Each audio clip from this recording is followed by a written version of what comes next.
今のあなたには我慢が必要です。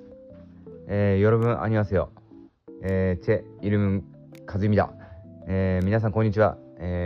タロット占いカズチャンネルへようこそ。어서 오세요。오늘은 기분이 좋아요。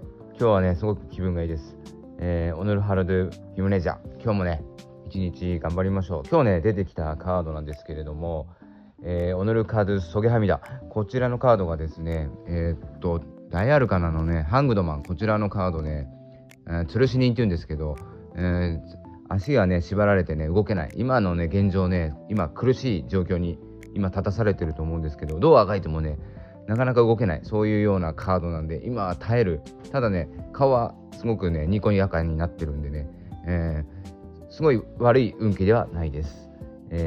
좋은 하루 보내세요。끝까지 봐주셔서 감사합니다。また会いましょう。안녕。